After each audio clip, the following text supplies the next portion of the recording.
Isang marangyang hotel room, puno ng halakhak ng pagtataksil. Sa labas, bumubuhos ang ulan kasabay ng pagtirik ng mga mata ng isang bata. Isang ama na nagpakasasa sa bisig ng iba habang ang kanyang anak ay naghihingalo sa gitna ng kalsada. Ang yaman ba ay sapat na pambayad sa konsensyang uukit sa iyong kaluluwa? O ang isang hamak na waitress ang magiging kamay ng tadhana upang bawiin ang lahat ng ninakaw mo? Sa mundong ito, walang utang na hindi pinagbabayaran. Handa ka na bang makita ang pagbagsak ng isang hari? Ano ba, Elena? Tumigil ka nga sa kakatawag mo. Gabi-gabi na lang ba akong kailangang makarinig ng mga walang kwentang reklamo mo? Mag-isa mo muna riyan. Busy ako sa business meeting. Don't be so dramatic, okay? Nakakahiya sa mga kliyente ko kung paulit-ulit natutunog ang telepono ko dahil sa'yo. Pagkatapos ng mga salitang iyon, bago pa man makasagot si Elena, ay narinig niya ang isang pamilyar at malanding hagik-hik ng isang babae sa kabilang linya. Sino ba yan, babe? Hang up the phone na. Nilalamig na ako rito sa kama. Wika ng tinig na yon, bago tuluyang namatay ang tawag at naiwan ang sunod-sunod na tunog ng naputol na linya na umalingaw-ngaw sa kanyang tainga. Ngunit walang business meeting na nagaganap sa mga sandaling iyon sa buhay ni Elena. Ang tanging katotohanan ay ang malamig na semento ng kalsada, kung saan siya ay nakaluhod sa gitna ng malakas na bagyo. Ang marangyang kotse na madalas niyang linisin para sa kanyang asawa ay wala roon upang isugod sila sa ospital. Sa halip, ang kanyang mga kamay na ilang oras pa lamang ang nakalilipas ay masayang naghahanda ng paboritong sinigang ni Julian. Ngayon ay basang-basa ng maligamgam at pulang likido. Hawak niya sa kanyang kandungan ang 7 taong gulang na anak na si Gabriel. Ang munting katawan ng bata ay duguang nakahiga. Ang kanyang mga mata ay bahagyang nakabukas, ngunit unti-unti nang nawawalan ng liwanag.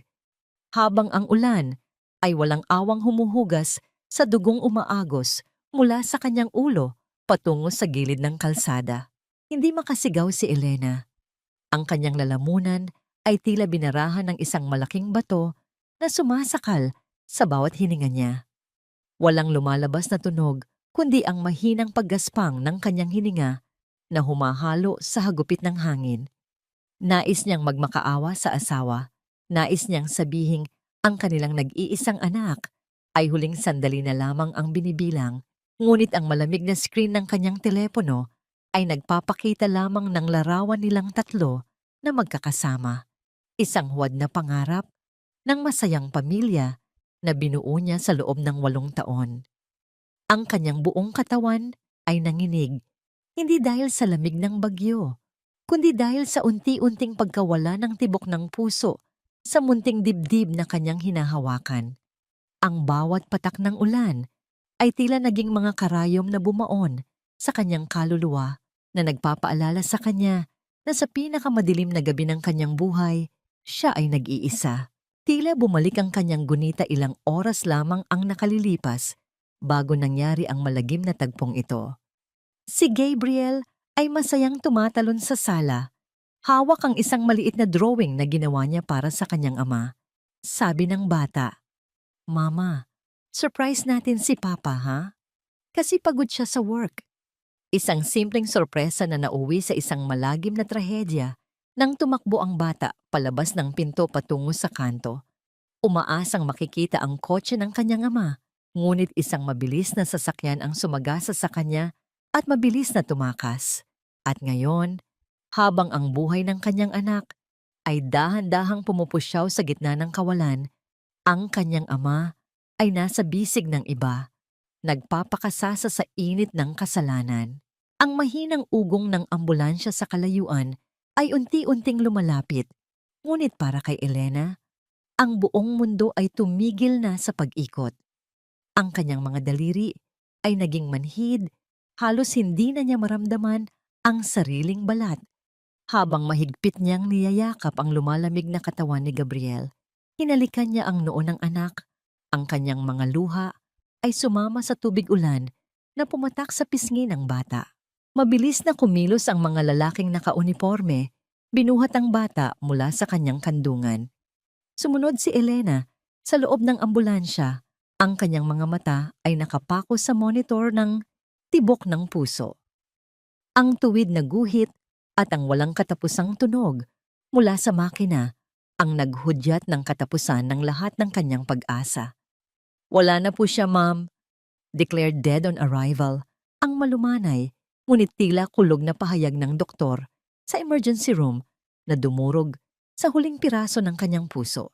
Habang nakaupo sa malamig na silya ng ospital, hawak ang basang bag ni Gabriel, nakita niya ang biglang pag-ilaw ng screen ng tablet ng kanyang anak na naiwan sa bag.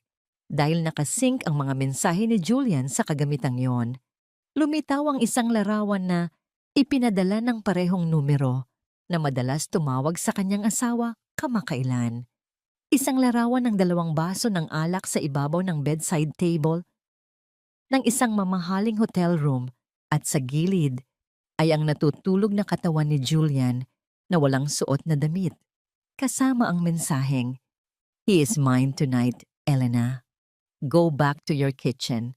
Ang nagpadala ay walang iba kundi si Beatrice, ang anak ng pinakamayaman at pinakamakapangyarihang kliyente ng kumpanya ni Julian, ang babaeng madalas niyang ipagmalaki na nagdala ng malaking kita sa kanila.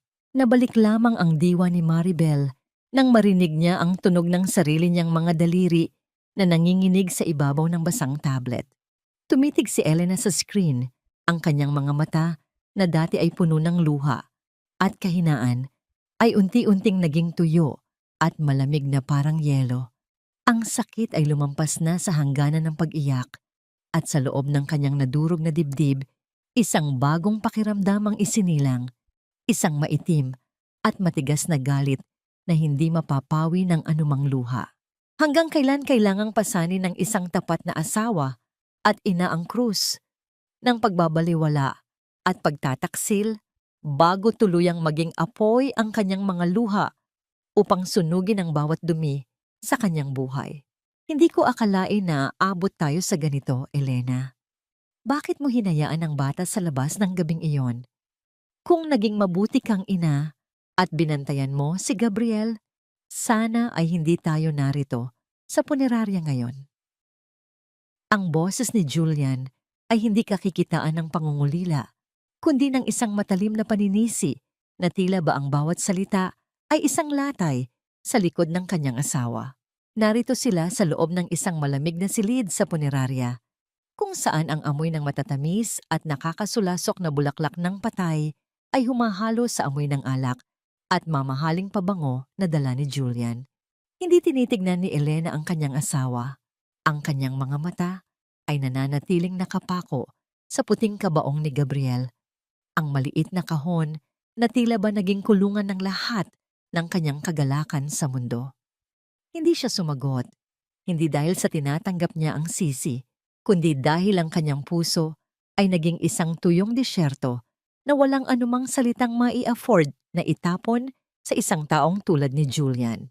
Ang pagdating ni Julian sa ospital kanina ay hindi para yakapin ang asawa, kundi upang linisin ang kanyang sariling pangalan. Ang bawat kilos niya ay tila pinag-isipan para sa mata ng ibang tao. Sa harap ng mga kamag-anak at ilang kasamahan sa trabaho na dumating upang makiramay, si Julian ay ang larawan ng isang nagdadalamhating ama.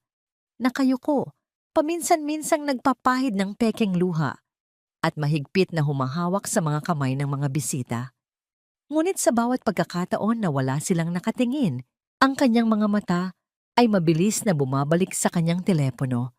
Ang kanyang mga daliri ay walang tigil sa pagtipa ng mga mensahe para sa kanyang negosyo. At para kay Beatrice, nakita mo ba ang mga bulaklak sa labas? Mula iyon sa pamilya ni Beatrice, malaking tulong ang ibinigay nila para sa funeral expenses, Elena. Huwag ka nang magmamatigas. Kapag kinausap ka nila, magpasalamat ka. Bulong ni Julian habang nakatayo sa tabi ng asawa sa gitna ng lamay. Ang mungkahi niya ay hindi para sa kabutihan ng pamilya. kundi upang masiguradong hindi madadamay ang kanyang posisyon sa kumpanya dahil sa iskandalong dulot ng trahedya. Para kay Julian, ang pagkamatay ng sariling anak ay isa lamang abala sa kanyang karera na kailangang i-manage ng maayos. Napansin ni Elena ang bawat maliit na detalye, ang paraan ng pag-aayos ni Julian ng kanyang kurbata sa harap ng salamin ng punerarya, ang mahinang pagngiti niya kapag may kausap na mahalagang kliyente sa kanto ng silid, at ang paulit-ulit na pag-check sa kanyang relos na tila ba ayaw na niyang matapos ang gabi. Ang bawat halakhak na pilit na kinukubli ni Julian habang nakikipag-usap sa malayo ay tila mga tinik na tumutusok sa balat ni Elena. Ang kanyang asawa ay naging isang estranghero, isang halimaw na nakadamit ng mamahaling Amerikana. Sa gitna ng ingay ng mga taong nag-uusap tungkol sa politika, sa negosyo, at sa kung gaano kaawa-awa ang nangyari, nanatiling tahimik si Elena. Hawak niya sa kanyang mga palad ang isang maliit na drawing na ginawa ni Gabriel. Isang larawan ng isang bahay, isang puno, at 3 taong may magkakahawak na kamay. Ang papel ay may bahid pa ng dugo at mantsa ng ulan. Ngunit ito na lamang ang tanging bagay na natitira sa kanya na totoo. Habang pinagmamasdan niya ang masayang guhit ng kanyang anak, naramdaman niya ang isang matinding pag-init sa kanyang dibdib. Hindi ito ang init ng lagnat, kundi ang init ng isang determinasyon na ngayon lamang niya naramdaman sa buong buhay niya bilang isang masunuring asawa. Malalim na ang gabi. Nang ang pintuan ng kapilya ay dahan-dahang bumukas, ang tunog ng mga takong sa sahig ay hindi narinig ng marami dahil sa ingay ng lamay. Ngunit ang presensya ng taong pumasok ay tila nagpatahimik sa paligid. Isang matandang lalaki na may hawak na tungkod, ngunit may tindig na kagalang-galang, ang dahan-dahang lumapit sa kabaong. Ang kanyang mukha ay puno ng mga kulubot ng panahon, ngunit ang kanyang mga mata ay may taglay na matinding talino at lungkot. Walang nakakakilala sa kanya roon, maging si Julian ay napahinto sa pakikipag-usap at tinitigan ng estranghero nang may halong pagtataka at inis. Ang matanda ay lumapit kay Elena, na sa mga sandaling iyon ay tila isang estatwa ng pighati. Hindi siya nagsalita agad. Hinawakan lamang niya ang balikat ng babae, at sa isang haplos na iyon, naramdaman ni Elena ang isang uri ng pag-unawa na hindi na ibigay ng kanyang asawa sa loob ng maraming taon. Ang matanda ay yumuko sa harap ng kabaong ni Gabriel, nag-alay ng isang maikling dasal, at pagkatapos ay muling bumaling kay Elena. Narinig ko ang nangyari sa bata.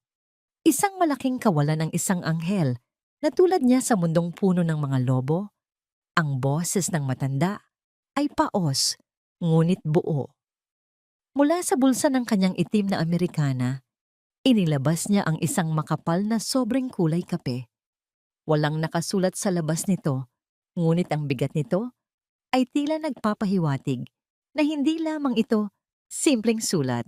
Inabot niya ang sobre kay Elena na nanginginig ang mga kamay habang tinatanggap ito.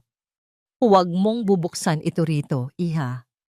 Buksan mo ito kapag ang bawat isa sa kanila ay natutulog na. Kapag ang mga maskara ay natanggal na sa kanilang mga mukha. Ito ang susi para sa iyong susunod na hakbang. Dagdag pa ng matanda bago siya dahan-dahang tumalikod upang umalis. Sino yon? Elena, ano ang ibinigay niya sa'yo? Pabulong na tanong ni Julian na agad na lumapit nang makaalis ang matanda. Ang kanyang mga mata ay puno ng kasakiman at hinala. Akala mo ba ay makakatakas ka sa akin sa pamamagitan ng pakikipag-usap sa kung sino-sinong pulubi? Ibigay mo sa akin yan. Ngunit sa unang pagkakataon, sa loob ng 8 taon, hindi ibinigay ni Elena ang kanyang hawak. Mahigpit niyang niyakap ang sobre sa kanyang dibdib. Ang kanyang mga mata ay tumingin ng diretso sa mga mata ni Julian. Isang tingin na wala ng takot, wala ng pag-ibig, tanging ang liyab na lamang ng isang nagbabagang uling. Ano ang nilalaman ng sobrang iniwan ng misteryosong matanda? At bakit tila ito ang nagbigay kay Elena ng lakas na tumitig pabalik sa mapangaping asawa. Akin na sabi, "Yan, Elena, baka kung ano na namang basura ang kinuha mo sa kung sino-sinong pulubi. Huwag mo akong ipahiya rito." Boses ni Julian na nanginginig sa galit habang pilit na inaagaw ang sobre mula sa mga kamay ng asawa.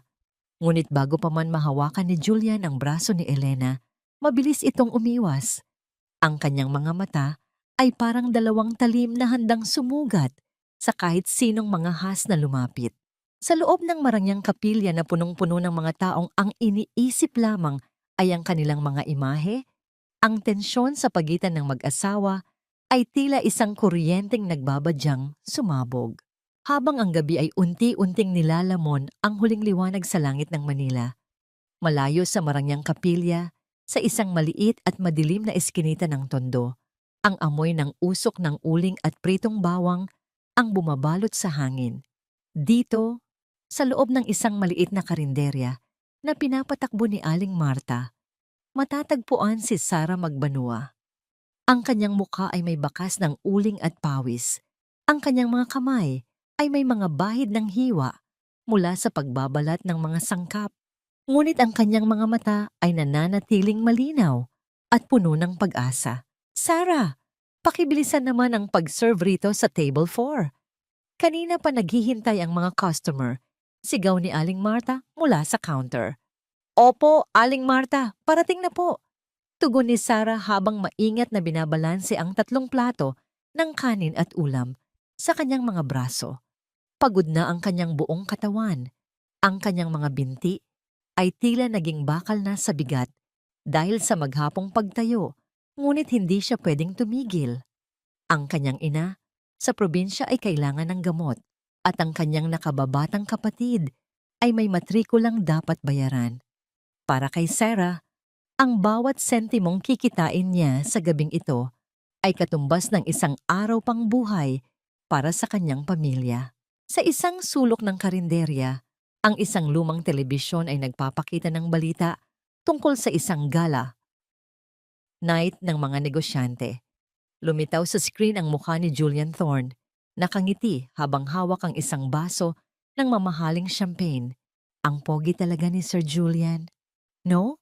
Sayang lang, balita ko namatayan daw ng anak," komento ng isang customer habang sumusubo ng kanin. Napahinto si Sarah sa tapat ng TV. Tinitigan niya ang mukha ni Julian at kahit hindi niya ito kilala ng personal, may kung anong dilim siyang naramdaman sa likod ng mga ngiting iyon. Para sa kanya, ang mga taong nasa screen ay tila mga Diyos na nakatira sa ulap, malayo sa realidad ng mga taong tulad niya na kailangang makipagpatintero sa gutom araw-araw. Dahan-dahang bumukas ang pinto ng karinderya at pumasok ang isang matandang lalaki. Ang kanyang mga damit ay luma at may mga mantsa. Ang kanyang mga sapatos ay butas-butas na at ang kanyang buong anyo ay tila ba hindi naligo sa loob ng maraming araw. Maraming customer ang napatingin sa kanya nang may halong dumi at inis. "Aling Marta, pakiusap po. Kahit konting sabaw lang at kanin. Wala po akong pera, pero kaya ko pong maghugas ng plato," pakiusap ng matanda sa mahinang boses. "Umalis ka nga rito. Nakakaabala ka sa mga customer ko. Amoy lupa ka na nga, dumi-dumi mo pa." Pagtataboy ni Aling Marta habang iwinawagayway ang isang basahan. Ngunit bago pa man makalabas ang matanda, humarang si Sarah. "Aling Marta, hayaan niyo na po siya. Ako na po ang magbabayad ng pagkain niya. Ibawas niyo na lang po sa sweldo ko sa katapusan," malumanay na sabi ni Sarah habang inaalalayan ang matanda na maupo sa isang bakanting silya sa sulok. "Seryoso ka ba, Sarah? Kulang na nga ang kinikita mo. Ipapakain mo pa sa kung sino-sinong pulubi." Reklamo ni Aling Marta, ngunit sa huli ay tumalikod na rin ito. Inihanda ni Sarah ang isang mainit na plato ng adobo at isang malaking mangkok ng sabaw. Inilapag niya ito sa harap ng matanda nang may tapat na nangiti. "Kumain po kayo ng mabuti, Lolo. Huwag niyo na pong isipin ang bayad. Mas kailangan niyo po ito kaysa sa akin, wika niya. Tumingin ang matanda kay Sarah. Ang kanyang mga mata, na kanina ay tila pagod na pagod, ay biglang nagkaroon ng kakaibang kislap. Maraming salamat, Iha. Hindi ko malilimutan ang kabutihang ito. Sa mundong ito, bihira na ang pusong tulad ng sayo. Sagot ng matanda, bago dahan-dahang sumubo. Ang bawat kilos ng matanda ay may kasamang hirap. Tila ba bawat paggalaw ay may kalakip na sakit. Matapos kumain, dahan-dahang tumayo ang matanda. Ngunit bago pa man siya makahakbang palabas, bigla siyang napahawak sa kanyang dibdib. Ang kanyang mukha ay biglang nawalan ng kulay, naging maputla na parang papel. At ang kanyang hininga ay naging mabilis at mababaw. Lolo, ayos lang po ba kayo? Sigaw ni Sarah habang mabilis na tumatakbo patungo sa matanda. Hindi nakasagot ang matanda.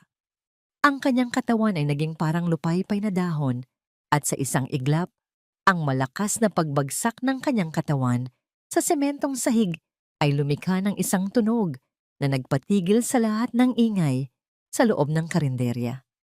Nagkagulo ang mga tao, ang ilan ay tumayo upang umiwas, ang ilan ay nanatiling nanonood lamang mula sa malayo. Sarah, tumawag ka ng ambulansya. Baka mamatay yan dito. Malalagot tayo sa pulis. Sigaw ni Aling Marta na halatang natataranta na. Ngunit hindi naririnig ni Sarah ang ingay sa paligid. Nakaluhod siya sa tabi ng matanda. Hawak ang kanyang kamay na tila ba naging yelo sa lamig. Sa gitna ng kaguluhan, nakita ni Sarah ang isang maliit na kwintas na lumabas mula sa ilalim ng luma at maduming t-shirt ng matanda. Isang gintong locket na may nakaukit na pamilyar na simbolo. Isang simbolo na madalas niyang makita sa mga balita tungkol sa pinakamayayamang pamilya sa bansa. Sino ba talaga ang matandang ito na tinulungan ni Sarah at bakit siya may dalang simbolo ng kapangyarihan sa gitna ng kanyang kahirapan? Sa loob ng puting silid ng ospital, ang tanging maririnig ay ang mahina at pantay na tunog ng makinang nagbabantay sa tibok ng puso ng matanda. Ang bawat guhit sa screen ay tila ba isang dahan-dahang paghakbang patungo sa kawalan. Nakaupo si Sarah sa isang matigas na silya sa gilid ng kama. Ang kanyang mga kamay ay magkayakap habang pilit na nilalabanan ang antok at pagod. Ilang oras na siyang naroon, hindi iniwan ang matandang tinulungan niya sa karinderya. Para sa mga nurse at doktor, siya ang pamilya ng pasyente. Kahit ang totoo ay isang estranghero lamang siya na nagkataong may pusong hindi matiis ang hirap ng iba. Humarap ang doktor kay Sarah. Ang kanyang mukha ay puno ng pag-aalala. Ma'am, kailangan niyo pong maging handa. Ang kondisyon ni Don Amado ay malubhana.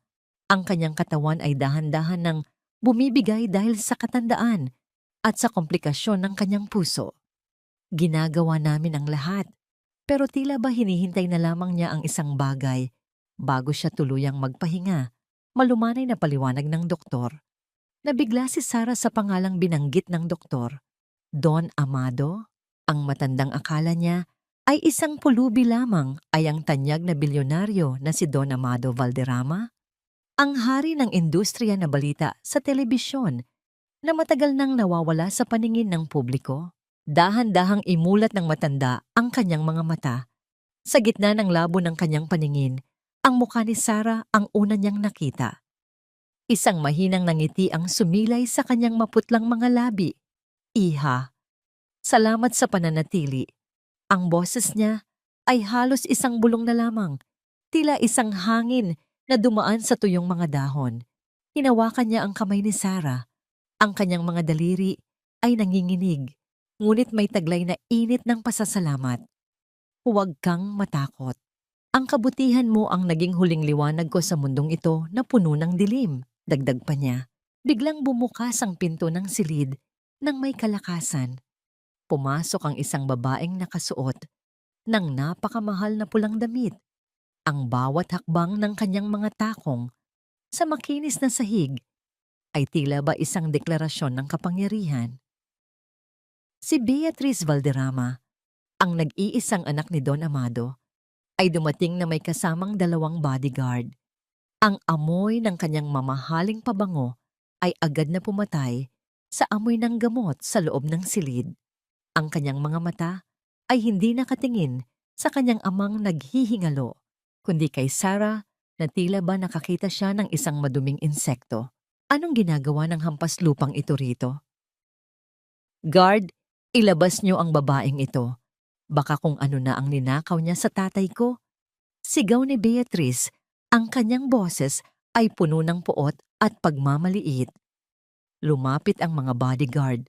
Ngunit bago pa man nila mahawakan si Sarah, mahigpit na hinawakan ni Don Amado ang kamay ng dalaga. Huwag, siya ang nagligtas sa akin. Habang ikaw ay abala sa iyong mga party at luho, ang putol-putol na sabi ng matanda, ang boses niya ay nanginginig sa galit at hinanakit. Dad, stop it! Naguguluhan ka lang dahil sa sakit mo. Itong babaeng ito, iniligtas ka? Baka naman ginayuma ka lang niya para makuha ang mga alahas mo. Bulyaw ni Beatrice.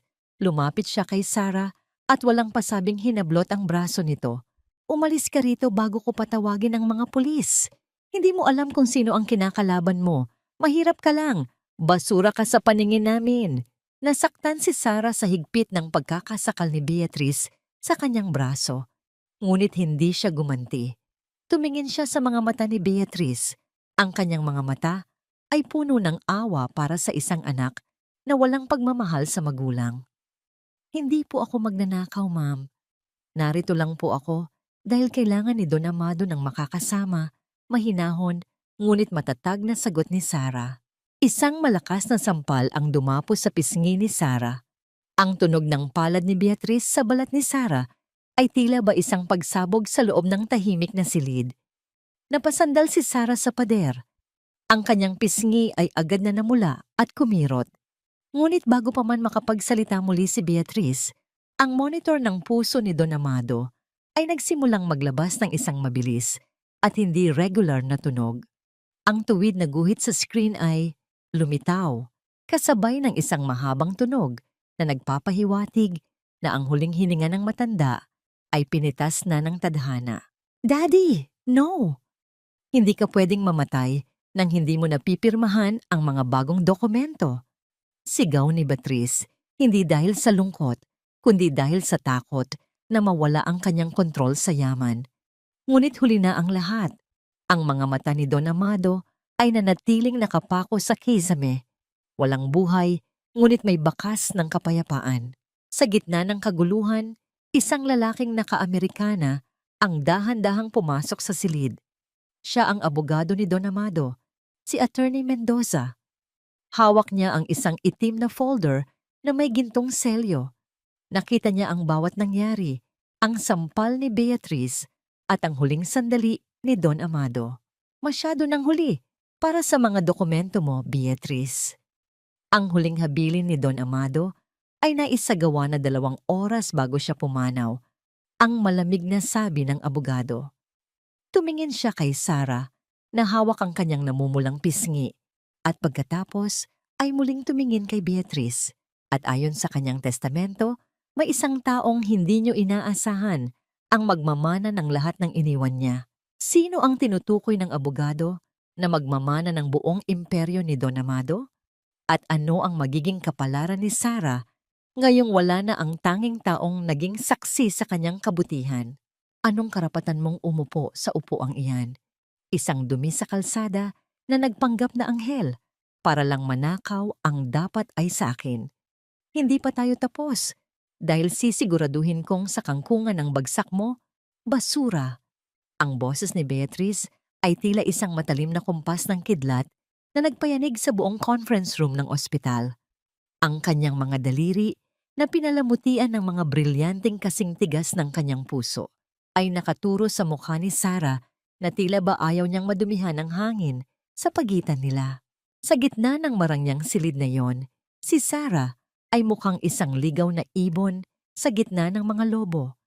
Ang kanyang suot na uniforme sa karinderya ay may bakas pa ng natuyong sabaw at alikabok. Isang matinding contrast sa mga suot na sutla at mamahaling relo ng mga taong nakapaligid sa kanya. Ang kanyang pisngi ay tila pa rin nasusunog mula sa sampal ni Beatrice kanina. Isang kirot na hindi lamang sa balat na ramdaman, kundi pati na rin sa kanyang dangal. Nais niyang tumayo. Nais niyang tumakbo palayo at bumalik sa tahimik na buhay sa tondo.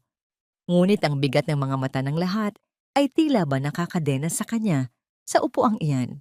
Dahan-dahang inayos ni Attorney Mendoza ang kanyang salamin at inilabas ang isang dokumentong may gintong selyo. Ang tunog ng papel na kinakaluskos ay tila ba bawat hibla ng tadhana na hinahabi sa harap nila. Sa loob ng silid, ang bawat hininga ay pigil. Ang bawat mata ay nakapako sa mga labi ng abogado na tila ba doon nakasalalay ang langit at lupa. Ito ang huling habilin at testamento ni Don Amado Valderrama, ang panimula ni Attorney Mendoza sa isang boses na walang emosyon, parang isang hukom na nagbabasa ng sentensya. Ayon sa kanyang kagustuhan, 80% ng lahat ng kanyang ari-arian, kabilang ang Valderrama Holdings, ang mga lupain sa iba't ibang panig ng bansa, at ang kontrol sa lahat ng subsidiary companies ay ipapamana niya sa isang tao na ayon sa kanya ay nagpakita ng tunay na pagkalinga nang walang hinihintay na kapalit. Napangiti si Beatrice ng malapad. Ang kanyang mga mata ay nagningning sa tagumpay. See? I told you. Daddy always loved me. Akin na yan, Attorney Mendoza. I want to sign the papers now. Ang mapagmataas niyang sabi habang inaayos ang kanyang buhok. Ngunit hindi huminto ang abogado. 80% ng kabuuang yaman ni Don Amado ay ibinibigay niya sa pangangalaga ni Binibining Sara Magbanua. At ang natitirang 20% lamang ang mapupunta kay Beatrice Valderrama sa ilalim ng kondisyon na hindi siya gagawa ng anumang hakbang upang saktan o gambalain ang bagong tagapagmana. Ang katahimikan sa loob ng silid ay naging kasing bigat ng isang kabaong. Ang nangiti sa mga labi ni Beatrice ay unti-unting nabura, pinalitan ng isang hitsura ng matinding pagkabigla na tila ba binuhusan siya ng kumukulong tubig. Si Sara naman ay tila ba nawala ng pakiramdam sa kanyang buong katawan. Ang kanyang puso ay tumitibok ng mabilis.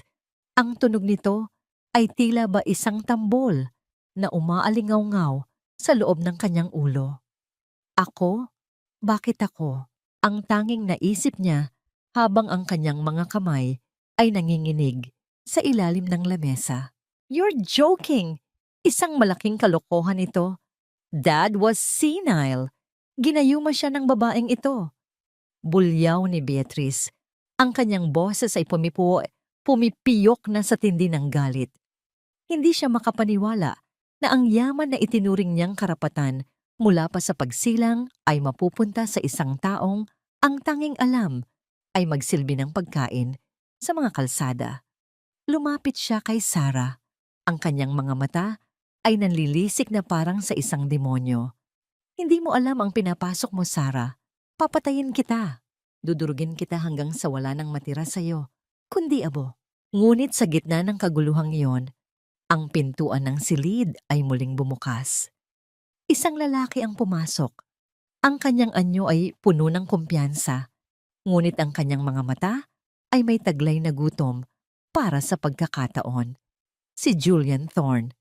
Narito siya upang makiramay, ngunit sa totoo ay upang alamin kung saan mapupunta ang pondo na kailangan ng kanyang kumpanya. Ngunit ang nakita niya ay hindi ang yak ng pamilya, kundi ang isang duguang Sara na nakaupo sa gitna ng kapangyarihan. Julian, gawin mo ang lahat. Ipagtanggol mo ako. Ang babaeng ito, ninakaw niya ang lahat. Sigaw ni Beatrice sa kanyang kasintahan. Tumingin si Julian kay Beatrice at pagkatapos ay bumaling ang kanyang tingin kay Sara. Isang kakaibang ngiti ang sumilay sa mga labi ni Julian. Isang ngiti na puno ng kalkulasyon. Nakita niya ang pagkakataon sa gitna ng trahedya. Nakita niya ang isang babaeng madaling mauto, isang babaeng may hawak ng susi sa kanyang kaligtasan mula sa utang. Sino ba ang tunay na kaaway At sino ang kaibigan sa mundong ito ng kasakiman? At paano lalaban si Sarah kung ang mga lobo ay nagsisimula na siyang palibutan? Pirmahan mo na yan, Sarah. Huwag mong hintayin na mawalan pa kami ng pasensya sa'yo. Isang pirma mo lang at makakabalik ka na sa maputik mong buhay nang may kaunting pera sa bulsa. Huwag kang ambisyosa dahil kailanman ay hindi magiging ginto ang isang tanso na tulad mo. Ang boses ni Beatrice ay parang isang matalas na kuko na kumakalmot sa katahimikan ng opisina ni Attorney Mendoza. Inilapag niya ang isang makapal na dokumento sa harap ni Sarah, isang waiver na nagsasaad na isinusuko ni Sarah ang lahat ng kanyang minana kapalit ng isang maliit na halaga. Sa loob ng silid na yon, ang lamig ng aircon ay tila ba pumapasok sa loob ng mga buto ni Sarah. Nakaupo siya sa gitna, napapaligiran ng mga lalaking naka-Amerikana at nang nagngingit-ngit na si Beatrice. Ang kanyang mga kamay ay nakapatong sa kanyang kandungan, nanginginig at malamig na parang yelo. Tinitigan niya ang ballpen na nasa ibabaw ng mesa. Sa isip niya, ang pirasong yun ng plastik ay tila ba kasing bigat ng isang sako ng semento. Gusto na niyang matapos ang lahat. Gusto na niyang bumalik sa karinderya sa amoy ng bawang at usok kung saan ang lahat ay simple at totoo. Ngunit sa tuwing pipikit siya, naaalala niya ang mukha ni Don Amado, ang tanging tao na tumingin sa kanya ng may tunay na respeto sa gitna ng kanyang kahirapan. Masyado naman yata kayong mabilis, Beatrice. Hayaan nating makahinga ang bata. Isang malambot at tila nagmamalasakit na tinig ang bumasag sa tensyon. Si Julian, lumapit siya kay Sarah. Ang kanyang mga hakbang ay dahan-dahan at puno ng pekeng karisma. Tumayo siya sa likuran ni Sarah at dahan-dahang ipinatong ang kanyang mga kamay sa balikat ng dalaga. Naramdaman ni Sarah ang bigat ng mga palad ni Julian, isang uri ng hawak na tila ba isang bitag na dahan-dahang nagsasara. Sarah, iha, alam kong natatakot ka. Masyadong malaki ang mundong ito para sa'yo. Ang yaman na iniwan ni Don Amado ay hindi biyaya, kundi isang sumpa para sa isang taong walang alam sa negosyo. Baka bukas makalawa may kung anong masamang mangyari sa'yo dahil sa perang yon. Habang nagaganap ang lahat ng ito, sa labas ng bahagyang nakabukas na pinto, nakatayo si Elena. Narito siya upang ayusin ang ilang dokumento para sa libing ni Gabriel, ngunit ang nakikita niya ngayon ay ang tunay na mukha ng demonyong pinakasalan niya. Nakita ni Elena kung paano tingnan ni Julian si Sarah, ang tingin ng isang lobo na nakahanap ng bagong biktima. Nakita niya ang pagmamanipula, ang bawat salitang ginagamit ni Julian upang takutin at pasunurin ang isang inosenteng dalaga. Ang kanyang puso ay kumikirot, hindi lamang para sa sarili niyang pighati, kundi para sa panganib na kinakaharap ni Sarah. Gusto niyang pumasok at isigaw ang katotohanan, ngunit alam niyang sa mga sandaling ito, ang kanyang boses ay walang kapangyarihan laban sa katusuhan ni Julian. Tumingala si Sarah kay Julian. Nakita niya ang mga mata nito na tila ba nagniningning sa ilalim ng ilaw ng opisina. Bakit po? Bakit po ibinigay sa akin ni Don Amado ang lahat ng ito kung alam niyang mahihirapan ako? Ang mahinang tanong ni Sarah. Ang kanyang boses ay parang isang bata na nawawala sa gitna ng kagubatan. Ngumiti si Julian, isang ngiting hindi umabot sa kanyang mga mata. Dahil matanda na siya, Sarah, hindi na niya alam ang ginagawa niya. Pero huwag kang mag-alala, narito ako. Kaya kitang protektahan. Kaya kong alagaan ang lahat para sa'yo kung magtitiwala ka lang sa akin. Lalong dumiin ang kamay ni Julian sa balikat ni Sarah. Ang kanyang mukha ay inilapit niya sa tainga ng dalaga. Nararamdaman ni Sarah ang hininga ni Julian, isang amoy ng mamahaling tabako at kapangyarihan na tila ba sumasakal sa kanya. Beatrice, lumabas ka muna. Hayaan mong ako ang kumausap sa kanya. Mas naiintindihan ko ang nararamdaman ni Sarah. Ang utos ni Julian sa kanyang kasintahan. Kahit nagtataka at naiinis, lumabas si Beatrice, iniwan ang dalawa sa loob ng tahimik na silid. Ngayong tayo na lang ang magkasama, Sarah. Gusto kong malaman mo na hindi ako tulad ni Beatrice. Nakikita ko ang halaga mo. Hindi mo kailangang pumirma sa waiver na yon kung ayaw mo. Pwede nating paghati-hatian ang yaman na ito. Tayong dalawa lang. Tutulungan kitang maging isang tunay na reyna. Bulong ni Julian habang ang kanyang daliri ay dahan-dahang humahaplos sa gilid ng mukha ni Sarah. Sa bahaging namumula pa rin dahil sa sampal ni Beatrice. Naramdaman ni Sarah ang pangingilabot sa buong katawan. Hindi siya tanga, ngunit sa gitna ng kanyang kalituhan at takot, ang mga salita ni Julian ay tila ba isang lubid na inihulog sa kanya habang siya ay nalulunod. Ngunit sa bawat haplos ni Julian, nararamdaman niya ang isang matinding babala mula sa kanyang kalooban. Ito ba ang kaligtasang hinahanap niya? O isang mas malalim na hukay na hinuhukay para sa kanya? Sa labas ng pinto, ang mga kamay ni Elena ay mahigpit na nakakuyom sa kanyang gilid. Ang kanyang mga kuko ay bumaon sa kanyang sariling balat hanggang sa ito ay magsugat. Alam niya ang susunod na gagawin ni Julian. Alam niya kung paano nambibiktima ang kanyang asawa gamit ang mga matatamis na salita at mapanlinlang na haplos. Magagawa kaya ni Julian na mapaamo si Sarah sa pamamagitan ng kanyang mapanlinlang na pagmamalasakit? At ano ang gagawin ni Elena upang iligtas ang dalaga mula sa bitag ng kanyang sariling asawa? Huwag kang titingin sa kanyang mga mata. Sarah, ang bawat kislap doon ay hindi bituin, kundi ang apoy ng impyerno na handang sumunog sa iyo. Huwag mong hahayaang mahawakan niya ang iyong kamay dahil ang bawat haplos niya ay may lason na dahan-dahang papatay sa iyong pagkatao. Ang boses ni Elena ay hindi sumisigaw, ngunit ang bawat salita ay tila isang malamig na hampas ng hangin sa gitna ng init ng opisina. Nagulat si Sarah. Nakatayo siya sa dulo ng isang madilim na pasilyo ng ospital, malayo sa mapanuring mga mata ni Beatrice at sa mapanlinlang na mga ngiti ni Julian. Kararating lang niya mula sa banyo upang hilamusan ang kanyang mukha.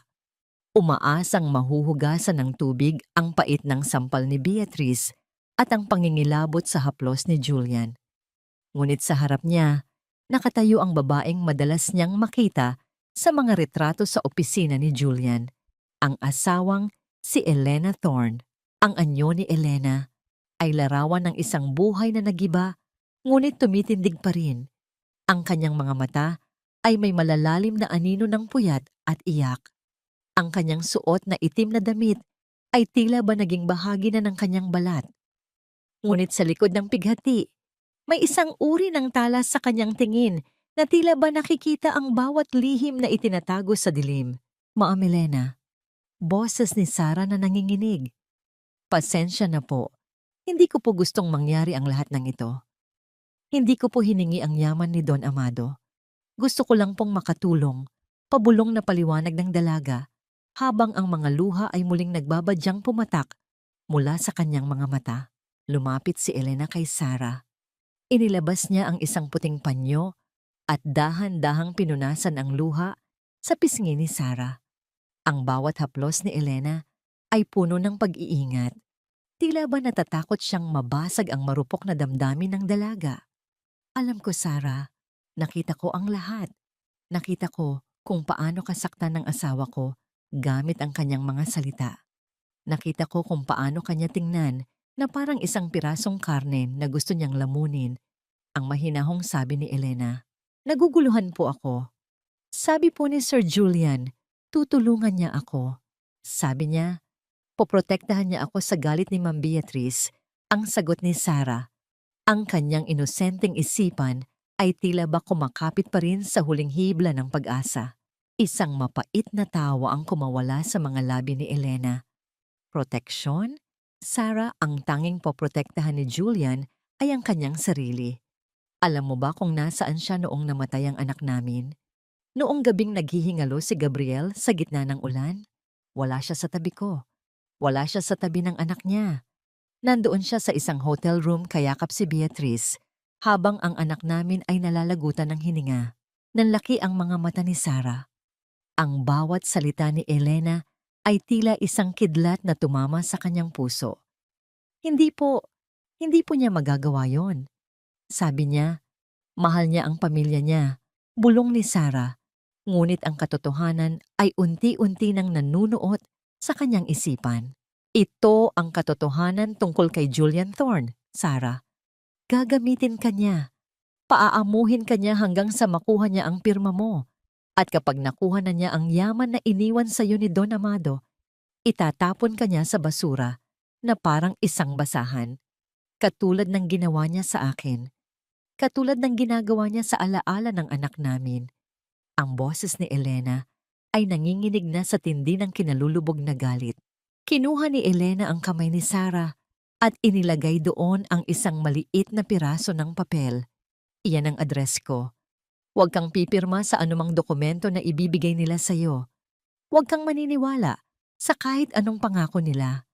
Kung gusto mong mabuhay at mabigyan ng hustisya ang tiwalang ibinigay sa iyo ni Don Amado, pumunta ka sa akin. Tayong dalawa. Tayo ang tatapos sa kasamaan nila. Naramdaman ni Sarah ang isang kakaibang lakas na dumaloy mula sa mga kamay ni Elena patungo sa kanya. Sa gitna ng dilim ng pasilyo, ang dalawang babaeng ito, isang nawalan ng lahat at isang biglang nagkaroon ng lahat, ngunit nanganganib ang buhay, ay nagkaroon ng isang lihim na ugnayan, isang alyansa na nabuo hindi dahil sa pera, kundi dahil sa parehong sakit at puot laban sa isang lalaking walang puso. Sarah! Nasaan ka na? Hinahanap ka na ni Julian. Ang boses ni Beatrice ay umalingaw-ngaw mula sa dulo ng pasilyo.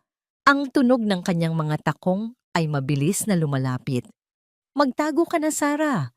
Huwag mong hayaang makita nila tayong magkasama. Tandaan mo ang sinabi ko. Huwag kang bibigay, bulong ni Elena, bago siya dahan-dahang naglakad patungo sa kabilang direksyon. Tila isang aninong mabilis na nawala sa dilim. Naiwang nakatayo si Sarah, hawak ang address na ibinigay ni Elena. Ang kanyang puso ay tumitibok ng mabilis. Ang takot ay napalitan ng isang panibagong uri ng determinasyon. Nang sumulpot si Beatrice sa kanto ng pasilyo, sinalubong siya ni Sarah ng isang tingin na hindi na kasing rupok ng dati. Ano pang hinihintay mo riyan? Halika na sa loob.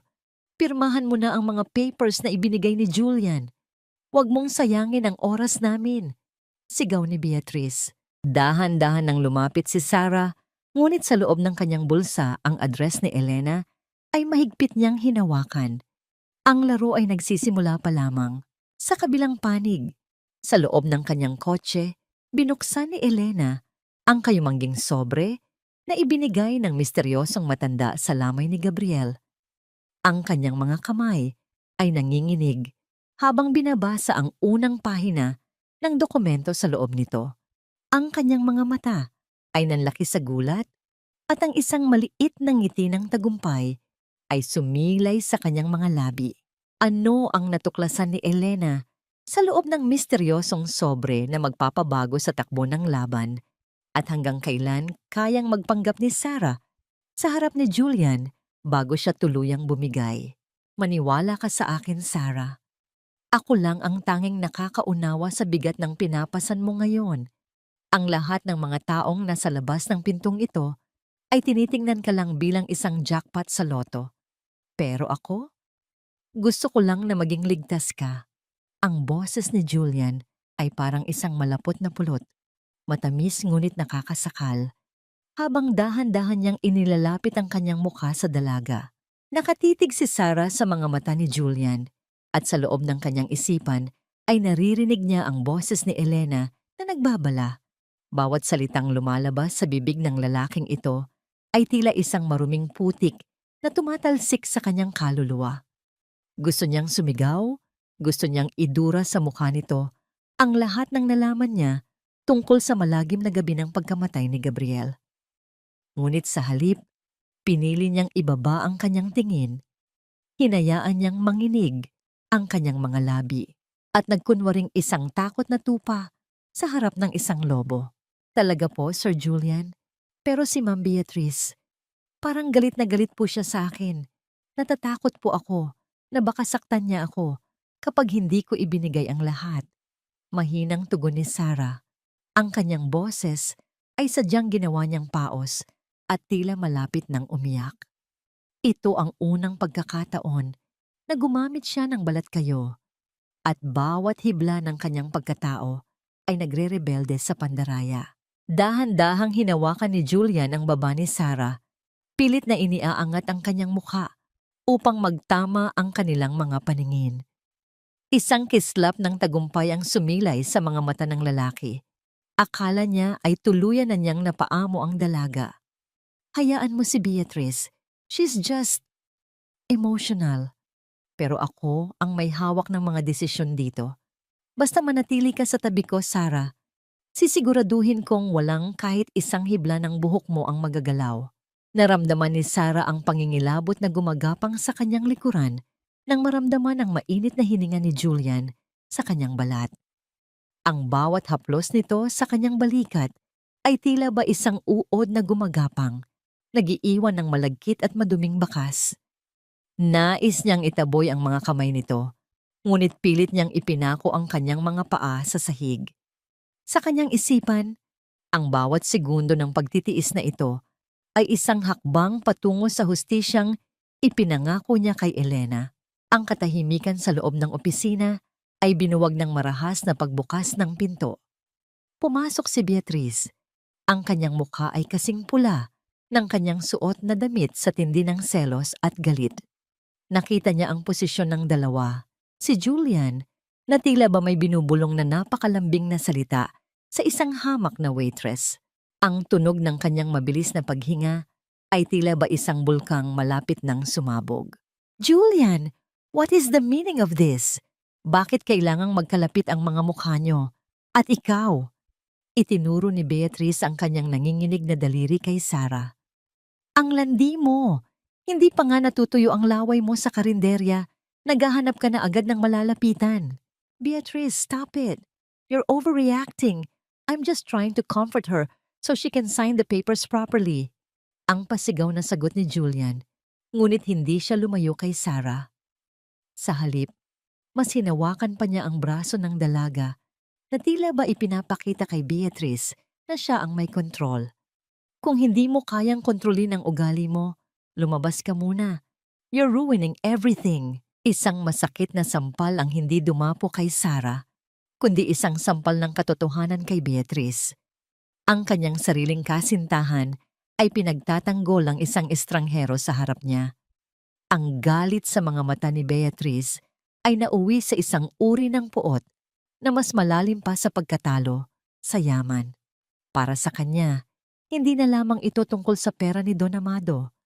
Ito ay tungkol na sa kanyang dangal bilang babae. Ganyan ba, Julian? Pagkatapos ng lahat ng ginawa ko para sa'yo, pagkatapos kong ibigay ang lahat ng kailangan mo para isalba ang kumpanya mo? Ang boses ni Beatrice ay nanginginig na sa hinagpis. Tumingin siya kay Sarah. Ang kanyang mga mata ay nanlilisik. Huwag kang magsaya, hampas lupa. Akala mo ba ay totoo ang malasakit niya sa'yo? Ginagamit ka lang niya dahil ikaw ang susi sa utang niya. Hindi sumagot si Sarah. Nanatili siyang nakatago sa likod ni Julian, nagkukunwaring nasasaktan sa mga salita ni Beatrice. Ngunit sa loob ng kanyang bulsa, ang kanyang mga daliri ay mahigpit na nakakuyom sa maliit na locket na iniwan ni Don Amado. Ang bawat salita ng pag-aaway ng dalawa ay tila musika sa kanyang mga tainga. Ang pagkawasak ng kanilang relasyon, ang unang bahagi ng plano. Nang tuluyang lumabas si Beatrice na umiiyak sa galit, muling bumaling si Julian kay Sarah. Pasensya ka na sa kanya, Sarah. Ganyan lang talaga siya. Pero huwag kang mag-alala. Hinding-hindi kita iiwan. Ngumiti ng tipid si Sarah, isang ngiting hindi nakikita ang pait sa likod nito. Salamat po, Sir Julian. Kayo lang po ang pinagkakatiwalaan ko ngayon. Ngunit sa loob-loob ni Sarah, Isang tanong ang paulit-ulit na humahampas sa kanyang konsensya. Hanggang kailan niya kayang isuot ang maskarang ito bago siya tuluyang lamunin ng dilim na kanyang nilalabanan? At sa kabilang bahagi ng lungsod, sa loob ng isang madilim na silid, tinititigan ni Elena ang isang dokumento mula sa sobre ni Don Amado. Ang dokumentong yon ay naglalaman ng isang katotohanang hindi lamang wawasak kay Julian, kundi magbubukas sa isang sikretong matagal nang ibinaon sa ilalim ng mga pundasyon ng Valderrama Holdings, isang sikreto tungkol sa tunay na pagkakakilanlan ni Sarah. Ano ang lihim na koneksyon ni Sarah sa pamilya Valderrama na maging si Don Amado ay hindi agad nalaman, at paano ito gagamitin ni Elena upang tuluyang pabagsakin ang kanyang asawa? Tingnan mo ang mga numerong ito, Sarah. Ang bawat sentimong nakasulat dito ay hindi lamang pera. Ito ang mga pangarap na ninakaw ni Julian mula sa kumpanya ni Don Amado, at ito rin ang naging pambayad niya sa bawat gabi nila ni Beatrice. Ang boses ni Elena ay tila isang malamig na hininga ng katotohanan sa loob ng kanyang maliit at tago na silid. Nakatayo ang dalawang babae sa harap ng isang mesa na punong-puno ng mga dokumentong nakuha ni Elena mula sa kayumangging sobre. Ang liwanag mula sa isang lumang lampara ay nagbibigay ng mahahabang anino sa dingding. Tila ba ang mga kaluluwa ng nakaraan ay nakikinig sa kanilang usapan. Hawak ni Sarah ang isang piraso ng papel. Ang kanyang mga mata ay nanlalaki habang binabasa ang mga transaksyong hindi dumaan sa tamang proseso. Ibig niyo pong sabihin, matagal na siyang nagnanakaw sa kumpanya? Ang tanong ni Sarah, ang kanyang boses ay nanginginig sa pagkabigla. Kaya po ba desperado siyang makuha ang mana ko? Para pagtakpan ang lahat ng ito? Tumango si Elena. Ang kanyang mga mata ay puno ng isang matigas na determinasyon. Hindi lamang pagnanakaw ang ginawa niya, Sarah. Ginamit niya ang tiwala ni Don Amado para gumawa ng mga pekeng utang, at ang mas masakit, ginamit niya ang pangalan ni Gabriel para sa ilang illegal na account para hindi siya paghinalaan. Ang pagbanggit sa pangalan ng pumanaw na anak ay nagdulot ng isang saglit na pagpiit ng mga labi ni Elena, isang hapdi na hinding-hindi mawawala. Sa gitna ng kanilang pagsusuri, may isang maliit at kupas na sobre na nakasingit sa pinakailalim ng mga dokumento. Dahan-dahang binuksan ito ni Elena. Sa loob ay may isang lumang retrato ng isang batang babae na may suot na kwintas, ang parehong laket na suot ni Sarah ngayon. Kasama nito ang isang sulat na may pirma ng yumaong asawa ni Don Amado. Napaatras si Sarah nang mabasa ang ilang linya sa sulat. Ang kanyang hininga ay tila tumigil. Ang katotohanang matagal nang ibinaon sa limot ay biglang sumambulat sa kanyang harapan. Hindi ito maaari. Ang nanay ko, nagtrabaho siya kay Don Amado hindi lang bilang katulong. Sarah, hindi ka lang basta waitress na nakapulot ng swerte. Ang seryosong sabi ni Elena habang nakatitig sa dalaga. Ang laket na yan, ang simbolo sa likod niyan ay hindi para sa mga Valderrama. Ito ay para sa mga nawawalang tagapagmana. Don Amado knew it. Kaya kanya hinahanap sa lahat ng karinderya sa Manila. Hindi siya nagkataong napadpad sa inyo. Hinanap kanya dahil ikaw ang bunga ng isang pag-ibig na ipinagkait ng panahon. Naramdaman ni Sarah ang pag-ikot ng kanyang mundo. Ang lahat ng hirap na dinanas niya. Ang bawat gabing gutom sila ng kanyang ina. Ang bawat pangungutya ni Beatrice. Ang lahat ng iyon ay tila naging isang malaking biro. Siya ang tunay na may-ari ng lahat, hindi dahil sa diwa, kundi dahil sa dugo. Ngunit ang kanilang pag-uusap ay nagambala ng isang mahinang tunog mula sa labas ng pinto. Ang mahinang pagpihit ng hawakan ng pinto. Ang parehong babae ay napahinto. Ang kanilang mga puso ay tila gustong kumawala sa kanilang mga dibdib. Sino yan? Ang pabulong na tanong ni Sarah. Ang kanyang mga kamay ay dahan-dahang kinuha ang mga dokumento upang itago. Ang pintuan ay dahan-dahang bumukas at ang anino ng isang lalaki ay humaba sa sahig ng silid. Ang tunog ng mabibigat na hakbang sa kahoy na sahig ay tila ba bawat tibok ng orasan na nagbabala ng panganib. Elena, alam kong narito ka at alam ko ring hindi ka nag-iisa. Ang boses ni Julian ay umalingaw-ngaw, puno ng katusuhan at panganib. Huwag niyo nang subukang magtago. Matagal ko nang alam na may itinatago kayong mga kalansay sa silid na ito. Paano nalaman ni Julian ang lihim na tagpuan ni Elena at ano ang gagawin niya kapag nalaman niyang ang babaeng inaakala niyang mauto ay ang tunay na tagapagmana na may kapangyarihang ubusin ang bawat hininga ng kanyang karera? Akala mo ba ay ikaw ang hari sa gabing ito, Julian? Ang totoo, ikaw ang pinakaabang alipin sa harap ng lahat ng taong ito. Ang tinig ni Elena ay hindi nanginginig, bagkus ay puno ng isang uri ng lamig na tila ba kayang magpatigil sa daloy ng dugo ng sino mang makakarinig. Nasa gitna sila ng isang marangyang ballroom sa isang sikat na hotel sa Makati. Ang bawat sulok ay pinalamutian ng mga kristal na chandelier na naglalabas ng nagniningning na liwanag, tila ba sadyang ginawa upang bulagin ang lahat sa katotohanan. Nakasuot si Julian ng kanyang pinakamahal na tuxedo, ang kanyang buhok ay maingat na nakaayos, at sa kanyang tabi ay si Beatrice na halos balutin na ng mga alahas mula ulo hanggang paa. Ito ang gabing inaasahan ni Julian na formal na ililipat sa kanya ang pamamahala sa yaman ni Don Amado sa pamamagitan ng pirma ni Sarah. Ngunit ang Sarah na nasa harap nila ngayon ay hindi na ang babaeng may bahid ng uling sa muka. Nakasuot siya ng isang simpleng asul na gown na gawa sa sutla. Ang kanyang buhok ay nakapusod ng malinis at sa kanyang leeg ay nagniningning ang laket ni Don Amado. Ang bawat hakbang niya sa ibabaw ng pulang karpet ay puno ng dignidad na hindi kayang bilhin ng pera. Sarah, halika na rito. Huwag mo nang pansinin ang mga sinasabi ni Elena. Alam mo namang hindi na siya nasa tamang pag-iisip mula nang mamatay ang anak namin. Ang nakangiting sabi ni Julian habang inaabot ang kamay sa dalaga. Ang kanyang boses ay tila isang malambing na kanta. Ngunit sa loob ng kanyang mga mata ay makikita ang isang desperadong banta.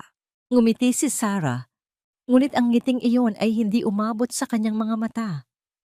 Tama po kayo, Sir Julian. Mahirap talagang mawalan ng anak. Lalo na kung ang amang dapat ay nagtatanggol sa kanya ay abala sa pakikipagtalik sa iba sa mismong oras ng kanyang paghihingalo. Ang malakas na bulungan sa loob ng ballroom ay tila ba isang hangin na mabilis na kumalat.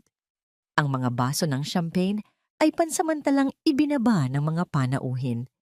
Napahinto si Julian, ang kanyang muka ay biglang nawalan ng kulay, tila ba isang pintura na unti-unting nabubura sa ilalim ng ulan. Anoong pinagsasabi mo? Nababaliw ka na rin ba? Ang sigaw ni Beatrice, ang kanyang boses ay pumipiyok sa tindi ng kaba. Security! Ipalabas ang dalawang babaeng ito. Sinisira nila ang selebrasyon. Ngunit walang security na lumapit. Sa halip, ang malaking screen sa likod ng entablado na dapat ay magpapakita ng logo ng kumpanya ni Julian ay biglang nagliwanag. Ang unang lumitaw ay ang mga dokumento ng ilegal na bank accounts ni Julian. Ang mga transaksyong nagpapakita kung paano niya dahan-dahang ninakawan ang Valderrama Holdings upang bayaran ang sarili niyang mga utang. Ang bawat numero, ang bawat pirma ay malinaw na nakikita ng lahat ng mga investors sa loob ng silid. Hindi iyan totoo. Gawa-gawa lang yan. Ang hiyaw ni Julian, ang kanyang mga kamay ay nanginginig habang pilit na kinukuha ang remote control. Ngunit ang susunod na lumitaw ay mas masakit pa sa anumang ebidensya ng pagnanakaw. Isang video ang nagplay. Ito ang kuha mula sa dashcam ng isang sasakyan sa tapat ng hotel noong gabing namatay si Gabriel. Malinaw na nakikita si Julian at Beatrice Masayang nagtatawanan habang pumapasok sa loob ng gusali. Sa eksaktong oras na ipinapakita sa gilid ng screen ang mga missed calls ni Elena. Ang tunog ng hagik-hik ni Beatrice sa video ay tila ba naging isang nakakabinging ingay na sumakal sa bawat hininga ni Julian. Naramdaman ni Julian ang pagguho ng kanyang buong mundo. Ang bawat pares ng mata sa loob ng ballroom ay tila naging mga hukom na nagbibigay ng hatol sa kanya. Ang kanyang mga binti ay naging parang jelly. Halos hindi na niya kayang tumayo ng tuwid. Tumingin siya kay Elena na ngayon ay dahan-dahang lumalapit sa kanya. Ang yaman na hinahangad mo, Julian, ay hindi kailanman magiging sayo. Dahil bukod sa pagnanakaw mo, may isang bagay ka pang hindi alam. Ang malamig na sabi ni Elena habang nakatitig ng diretso sa asawa. Si Sarah, hindi siya estranghero. Siya ang apo ni Don Amado sa kanyang panganay na anak na itinago niyo sa karinderya. Siya ang tunay na nagmamay-ari ng lahat ng hininga mo ngayon. Isang malakas na pagsinghap ang nagmula sa mga tao. Si Beatrice ay tila ba nawalan ng malay at napasandal sa mesa. Ang kanyang mga alahas ay tila naging mga kadenang bumibigat sa kanyang leeg. Si Julian naman ay napaluhod sa gitna ng ballroom. Ang kanyang mamahaling tuxedo ay may bahid na ng pawis at dumi mula sa sahig na kanyang kinalalagyan. Elena, pakiusap. Huwag mong gawin ito. Pag-usapan natin ito. Ang nagmamakaawang bulong ni Julian, ang kanyang boses ay wala na ang karaniwang yabang. Humarap si Sarah sa lahat ng mga panauhin. Ang kanyang boses ay malakas at buo, umaalingaw-ngaw sa bawat sulok ng marangyang silid. Mula sa gabing ito, ang Valderrama Holdings ay hindi na pamumunuan ng mga taong ang tanging alam ay manlinlang at manakit. Ang bawat sentimong ninakaw ni Julian Thorne ay babawiin at ang bawat sakit na idinulot niya sa aking pamilya ay pananagutan niya sa harap ng batas. Sa gitna ng kaguluhan, ang mga pulis ay dahan-dahang pumasok sa loob ng ballroom. Ang tunog ng kanilang mabibigat na sapatos sa makinis na sahig ay tila ba ang huling kumpas ng kamatayan para sa karera ni Julian. Habang pinipiringan ang mga kamay ni Julian ng bakal na posas, ang tanging nakita niya ay ang malamig na mukha ni Elena at ang nagniningning na locket sa leeg ni Sarah. Naramdaman ni Elena ang isang kakaibang ginhawa sa kanyang dibdib. Hindi ito ang saya ng paghihiganti, kundi ang simula ng paghilom. Tumingin siya sa itaas. Tila ba nakikita niya ang nangiti ng kanyang anak na si Gabriel sa gitna ng mga chandelier.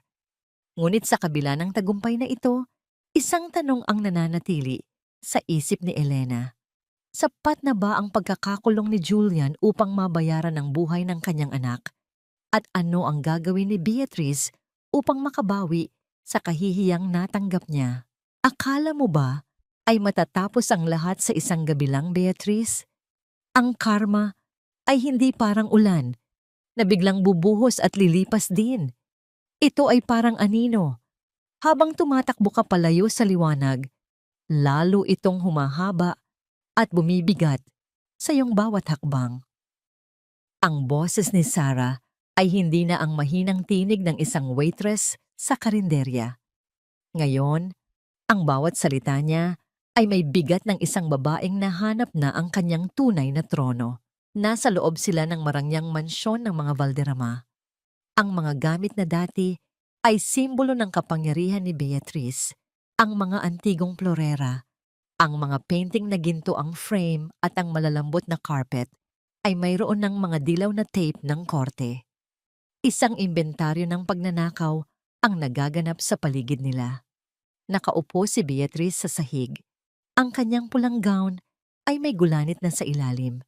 Ang kanyang buhok ay gulo-gulo at ang kanyang maskara ng kagandahan ay tuluyan ng natunaw sa tindi ng kanyang mga luha at pawis. Hindi ito maaari. Akin ang lahat ng ito. Ako ang anak ni Don Amado. Hindi ang isang basurang tulad mo. Ang hiyaw ni Beatrice, ngunit ang kanyang boses ay wala ng talas. Ito ay puno na lamang ng desperasyon ng isang taong nalulunod sa sarili niyang kasinungalingan. Dahan-dahang lumapit si Sarah at tumayo sa harap ni Beatrice. Tinitigan niya ang babaeng minsan ay sumampal sa kanya at humamak sa kanyang pagkatao. Alam mo, Beatrice, ang yaman ay pwedeng makuha sa isang glap, pero ang dangal, kailangang pagtrabahuhan. Noong tinulungan ko si Lolo Amado sa karinderya, wala akong alam sa yaman niya. Binigyan ko siya ng pagkain dahil nagugutom siya. Binigyan mo siya ng sakit dahil sa kasakiman mo. Iyon ang pagkakaiba nating dalawa. Sa gitna ng kanilang paghaharap, dumating si Attorney Mendoza kasama ang ilang mga pulis. May hawak siyang isang bagong dokumento, ang huling resulta ng DNA test na lihim na ipinagawa ni Don Amado bago siya pumanaw. Beatrice, may isa pa kaming natuklasan, ang panimula ng abogado sa isang malamig na tono. Hindi ka lamang tatanggalan ng mana dahil sa iyong mga ilegal na gawain kasama si Julian. Ang totoo, ayon sa records ng iyong ina at sa DNA test ni Don Amado, hindi ka tunay na anak ng matanda. Ikaw ay bunga ng isang pagkakamali na pilit itinago ng iyong ina upang manatili sa kapangyarihan.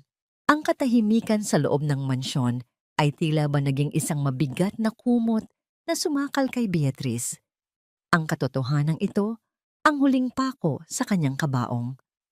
Ang lahat ng kanyang ipinagmamalaki, ang kanyang dugo, ang kanyang apelyido, ang kanyang karapatan, ay isang malaking ilusyon lamang. Siya ay isang impostora sa sarili niyang tahanan. No, no, pagsisinungaling iyan, sinuhulan niyo ang mga doktor. Ang sigaw ni Beatrice habang pilit na tumatayo upang saktan si Sarah. Ngunit bago pa siya makalapit, mabilis siyang nahawakan ng mga pulis. Ang tunog ng bakal na posas na sumasara sa kanyang mga pulso ay ang huling tunog ng kanyang marangyang buhay. Habang hinihila si Beatrice palabas ng mansyon, nakita niya si Elena na nakatayo sa may pintuan. Ang mukha ni Elena ay walang bakas ng galit, tanging isang malalim na pag-unawa sa hustisya ng tadhana. Beatrice, ang sabi mo dati kay Sarah ay bumalik siya sa kusina. Ang mahinahong sabi ni Elena habang pinagmamasdan ang pag-alis ng babaeng naging kabit ng kanyang asawa. Ngayon, ikaw ang kailangang matutong mamuhay sa dilim. Doon mo mararamdaman ang lamig na naramdaman namin ni Gabriel nung gabing binaliwala niyo kami. Naiwan si Sarah at Elena sa loob ng malawak na mansyon. Ang katahimikan ay hindi na nakakatakot. Ito ay puno na ng kapayapaan. Tumingin si Sarah sa paligid. Sa yaman na ngayon ay nasa ilalim na ng kanyang pangalan. Anong gagawin natin ngayon, Ate Elena? Ang tanong ni Sarah. Ang kanyang boses ay puno ng paggalang. Gagawa tayo ng isang lugar kung saan walang batang maghihingalo sa ulan dahil sa pagkukulang ng magulang at walang taong mambibiktima ng kapwa dahil sa kasakiman. Ang sagot ni Elena habang nakatingin sa labas ng bintana kung saan ang unang sinag ng umaga ay nagsisimulang sumilip. Ngunit sa kabila ng kanilang pagkapanalo, isang anino ang nananatili. Si Julian, mula sa loob ng kanyang selda, ay hindi pa rin tumitigil. May isang lihim na tawag siyang natanggap mula sa isang taong hindi inaasahan. Isang taong may hawak ng susi upang baligtarin ang lahat ng ebidensya laban sa kanya. Sino ang misteryosong kakampi ni Julian na handang itaya ang lahat upang muling ibalik ang demonyo sa kanyang trono? At handa na ba sina Sarah at Elena para sa huling hagupit ng bagyo? Daddy, bakit hindi mo ako sinagot? Nilalamig na po ako sa labas, Daddy. Ang boses na yon ay hindi nagmumula sa labas ng rehas, kundi mula sa pinakamalalim at madilim na sulok ng isipan ni Julian. Isang boses ng bata, paos at tila basag ng ulan, na paulit-ulit na humahampas sa kanyang pandinig sa tuwing tumatahimik ang paligid ng selda. Nakaluhod si Julian sa malamig at malagkit na sahig ng kanyang kulungan. Ang marangyang tuksido na suot niya kagabi ay punit-punit na. Ang puting manggas nito ay may bahid ng dumi at amag mula sa pader na paulit-ulit niyang sinusuntok. Wala na ang amoy ng mamahaling pabango. Ang tanging nalalanghap niya ngayon ay ang nakakasulasok na amoy ng ihi, kalawang, at ang sarili niyang takot. Ang bawat patak ng tubig mula sa tumutulong tubo sa itaas ay tila ba isang dambuhalang martilyo na tumatama sa kanyang bungo na nagpapaalala sa kanya sa bawat segundong lumilipas. Sa gitna ng kadiliman, nakita ni Julian ang isang anino sa kanto ng selda. Isang munting figura ng bata, nakasuot ng dilaw na kapote, hawak ang isang drawing na basang-basa ng pula. Gabriel, ang pabulong na tawag ni Julian. Ang kanyang boses ay nanginginig sa pagitan ng pag-asa at matinding kilabot. Ngunit nang dahan-dahang lumingon ang anino, wala itong mukha. Tanging ang refleksyon lamang ng sariling kasamaan ni Julian ang nakita niya. Napahiga si Julian sa sahig. Ang kanyang buong katawan ay nanginig sa tindi ng psychological na pag-atake ng sarili niyang konsensya. Nais niyang sumigaw. Nais niyang humingi ng tawad. Ngunit ang bawat salitang lumalabas sa kanyang bibig ay tila nagiging abo. Naalala niya ang bawat pagkakataon na binaliwala niya si Gabriel para lamang sa isang transaksyon, ang bawat haplos niya kay Beatrice habang ang kanyang anak ay naghahanap ng kanyang kalinga.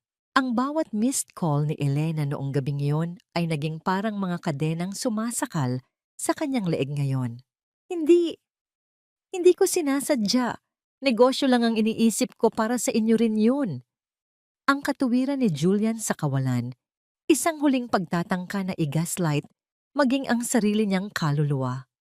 Ngunit ang pader ng selda ay tila sumasagot sa kanya ng isang nakakabiinging katahimikan. Dahan-dahang lumapit si Julian sa isang maliit na piraso ng basag na salamin na naiwan sa sahig. Pinulot niya ito at tiningnan ang kanyang refleksyon sa ilalim ng manipis na liwanag ng buwan na sumisilip sa maliit na bintana sa itaas. Ang nakita niya ay hindi ang makisig na CEO na kinatatakutan ng lahat. Ang nakita niya ay isang halimaw, isang lalaking tuyot ang mga mata, putla ang balat, at may mukhang tila ba dahan-dahan nang nabubulok mula sa loob.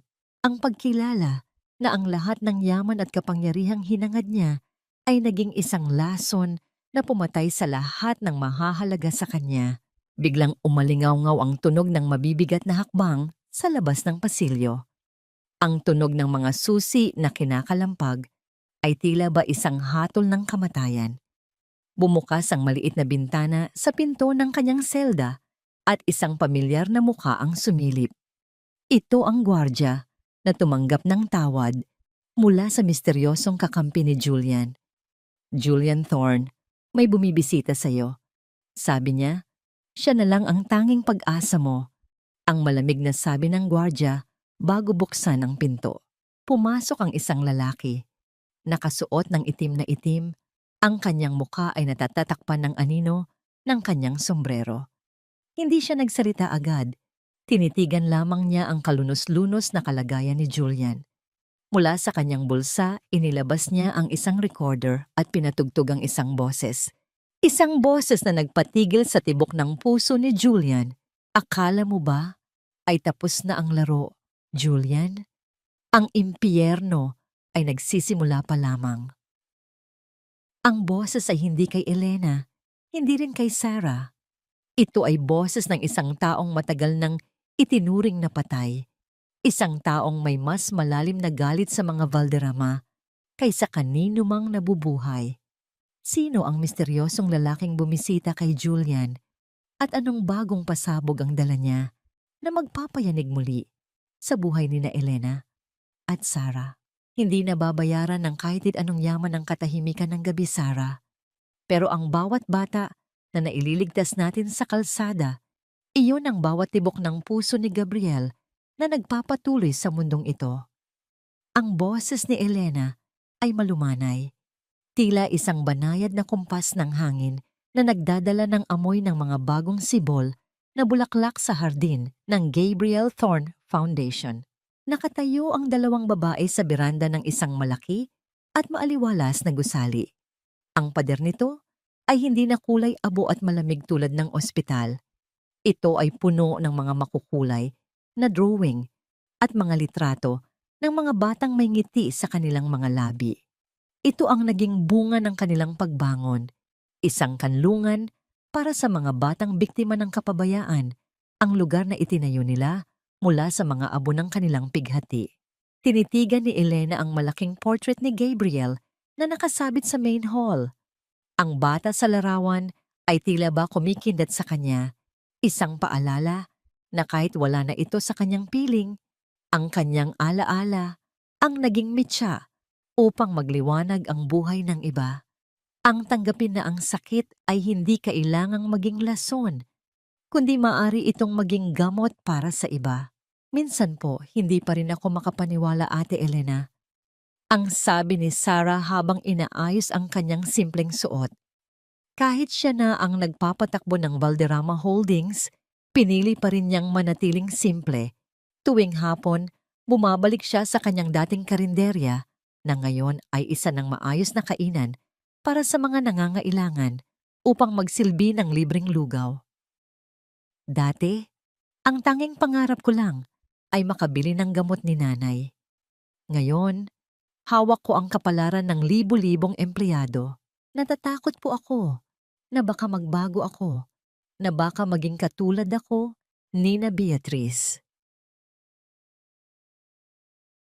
Hinawakan ni Elena ang kamay ni Sarah. Ang kanyang haplos ay puno ng pagtitiwala. Ang yaman ay parang apoy, Sarah. Pwede itong magbigay ng init sa tahanan o pwede itong tumupok sa lahat. Pero hanggat ang puso mo ay nakaugat sa lupa kung saan ka nanggaling, hinding-hindi ka maliligaw. Iyan ang itinuro sa iyo ni Don Amado. At iyan ang dahilan kung bakit ikaw ang pinili niya. Ngunit sa gitna ng kanilang payapang pag-uusap, ang tunog ng mabilis na mga hakbang sa semento ay bumasag sa katahimikan. Dumating si Attorney Mendoza, ang kanyang mukha ay puno ng pag-aalala at ang kanyang hininga ay galing sa mabilis na pagtakbo. Hawak niya ang isang itim na tablet na nagpapakita ng isang balita na kasalukuyang nagiging viral sa social media. Elena, Sarah, kailangan niyo itong makita. May nangyayari sa kaso ni Julian, ang mabilis na sabi ng abogado. Sa screen, nakita nila ang isang video ni Julian Thorne na inilalabas mula sa selda patungo sa isang pribadong ospital.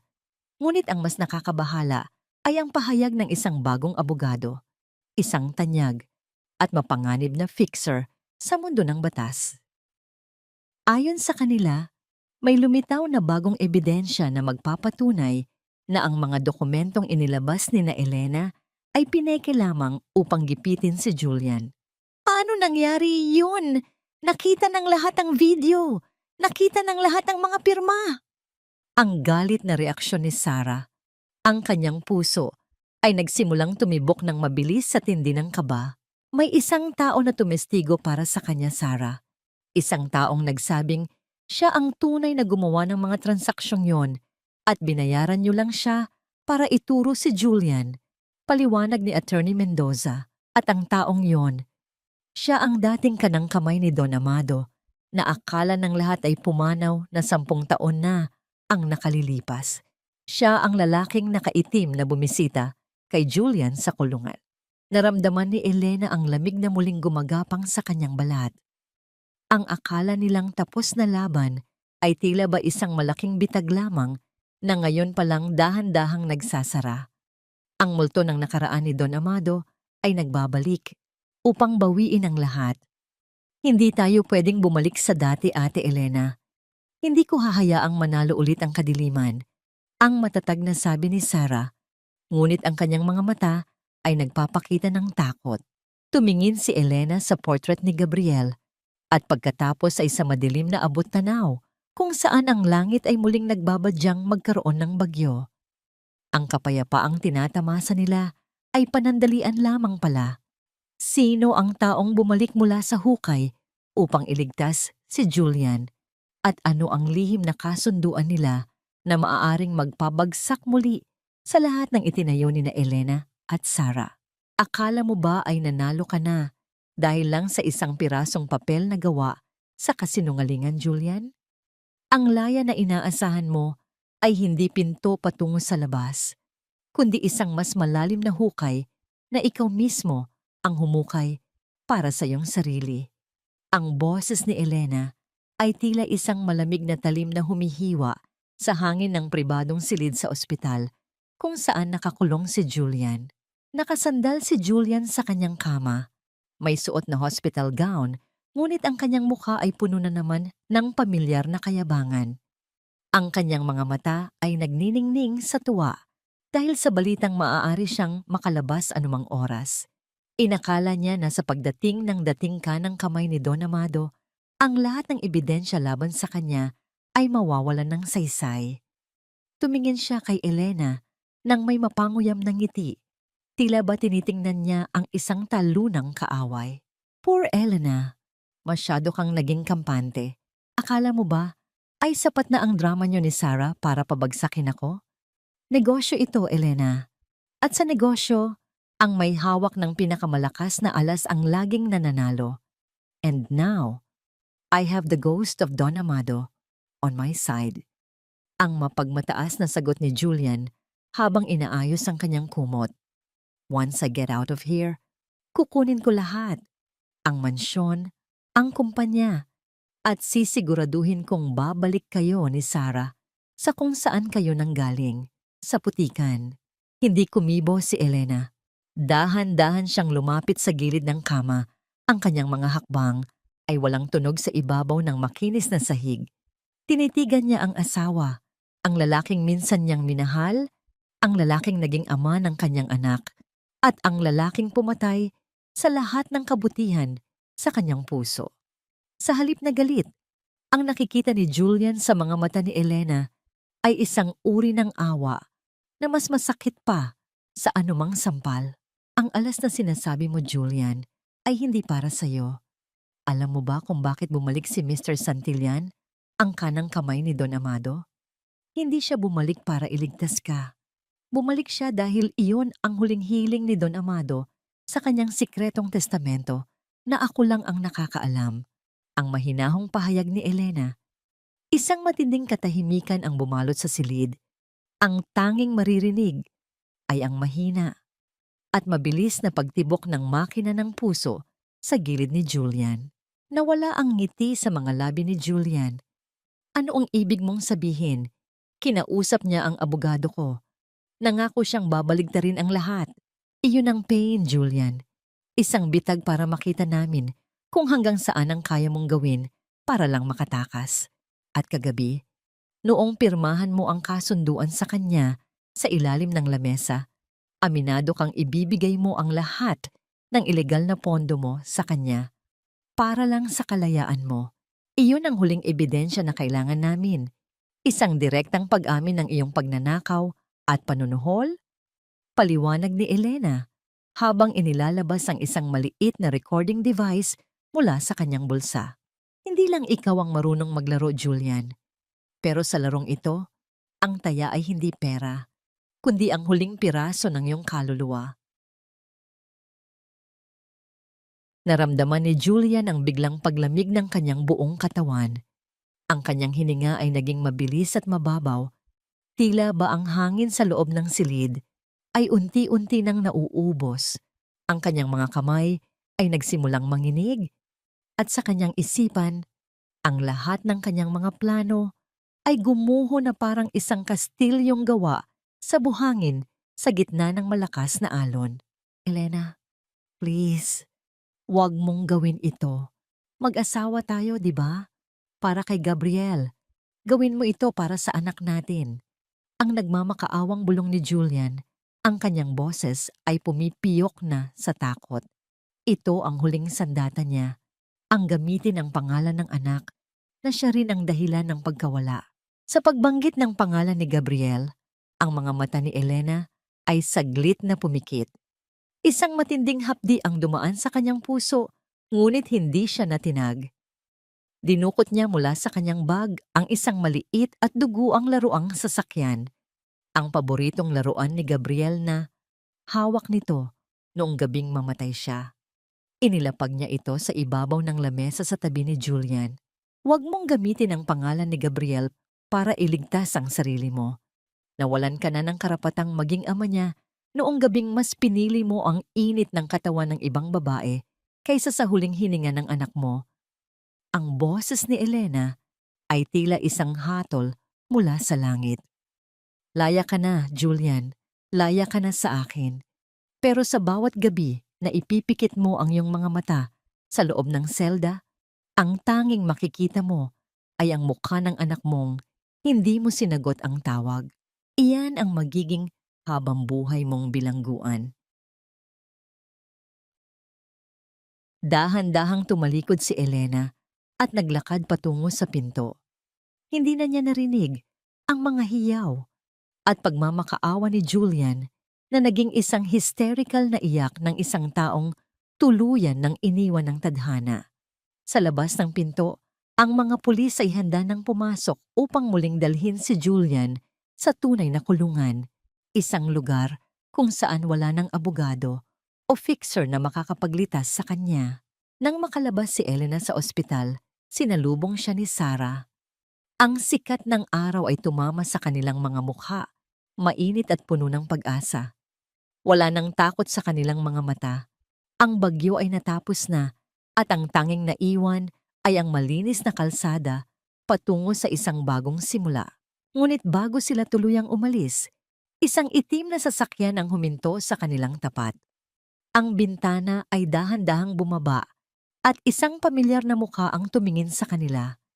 Isang mukha na magbubukas sa huling pahina ng kanilang paglalakbay. Sino ang nasa loob ng sasakyan na tila ba may huling mensahe para sa kanila? At paano nito tuluyang tatapusin ang kwento ng paghihiganti at pagpapatawad? Tapos na ang gabi, Elena. Tapos na ang panahon ng pagtatago sa dilim. Ang boses ni Mr. Santillan, ang dating kanang kamay ni Don Amado, ay puno ng kapayapaan habang nakadungaw siya mula sa bintana ng kanyang sasakyan. Nasa tapat sila ng Gabriel Thorne Foundation, kung saan ang unang sinag ng araw ay nagsisimulang humalik sa mga dahon ng punong nara sa paligid. Inabot ni Mr. Santillan ang isang maliit na kahon na gawa sa pelos kay Sarah. Ito ang huling bilin ni Don Amado, sabi niya. Ibigay ko lang ito sa sandaling ang hustisya ay tuluyan ng nakamit. Ngayon, ang yaman ng mga Valderrama ay hindi na isang sumpa, kundi isang biyaya sa ilalim ng iyong mga kamay. Dahan-dahang binuksan ni Sarah ang kahon. Sa loob ay makikita ang isang susi at isang maliit na sulat na may sulat kamay ng matanda. Para sa tunay na tagapagmana ng aking puso. Ang mansyon ay hindi isang tahanan kung wala ang pagmamahal. Gawin mong sentro ng kalinga ang bawat sulok nito.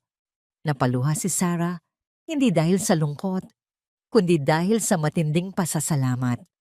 Ang batang waitress na dati ay nangangarap lang ng sapat na pagkain, ngayon ay may sapat ng lakas upang pakainin ang isang buong komunidad.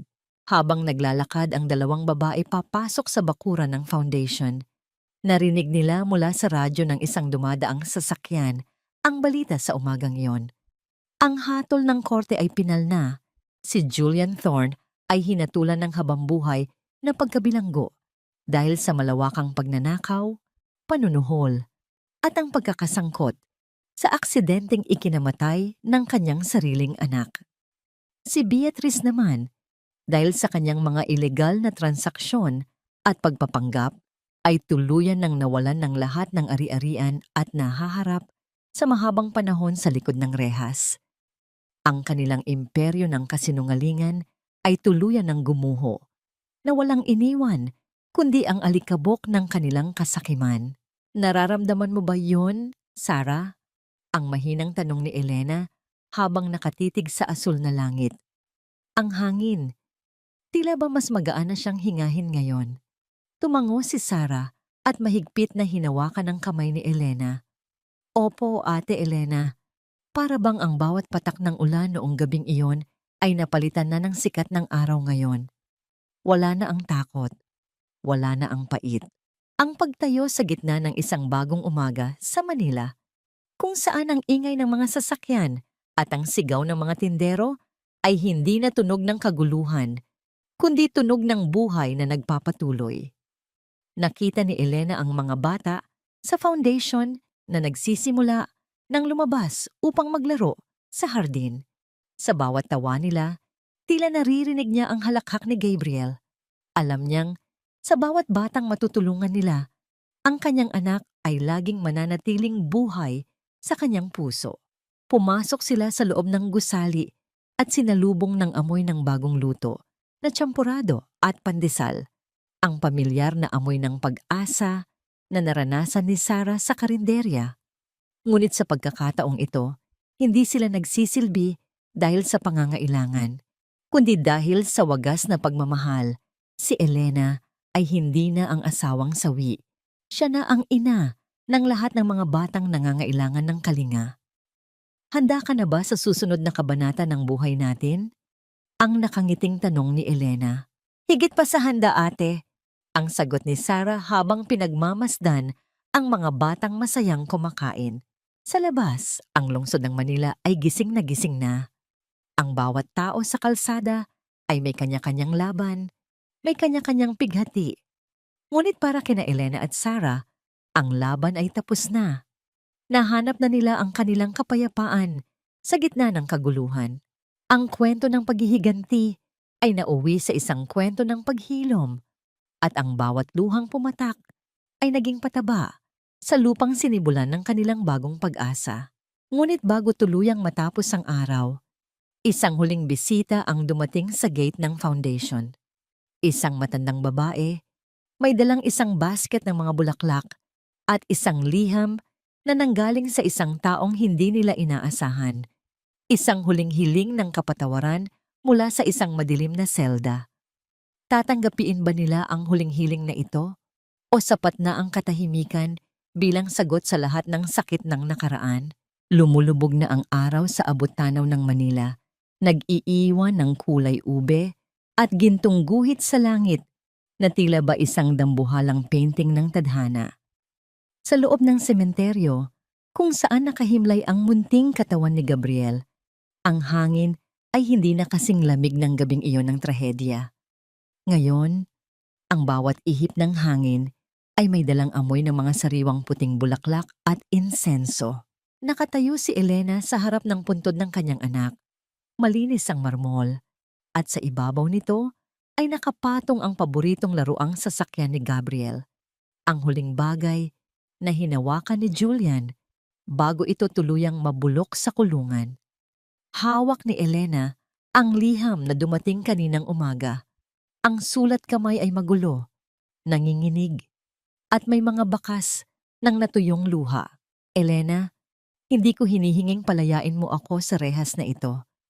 Ang tanging hiling ko ay palayain mo ako sa puot ng iyong puso.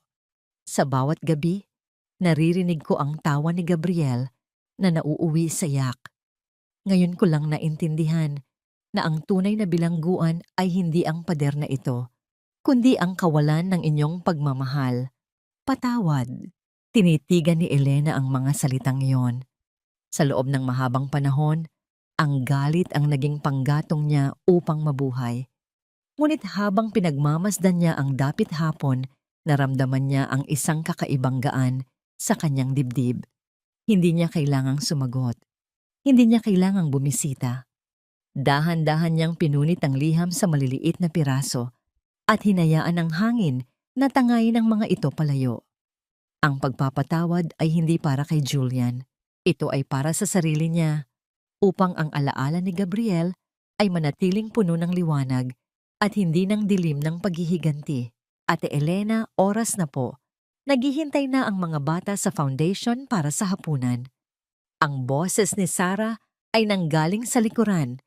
Nakasuot siya ng simpleng puting bestido. Ang kanyang mukha ay maaliwalas at puno ng kintab ng isang babaeng nahanap na ang kanyang tunay na tahanan. Naglakad ang dalawang babae palabas ng sementeryo, magkahawak ang kamay. Si Sarah, ang dating waitress na inakala ng lahat ay walang halaga, ay naging simbolo ng pag-asa para sa libu-libong tao. Ang yaman ni Don Amado ay hindi nauwi sa mga luho, kundi sa mga paaralan, ospital, at mga pagkakataon para sa mga tulad niyang minsan ng minaliit ng mundo.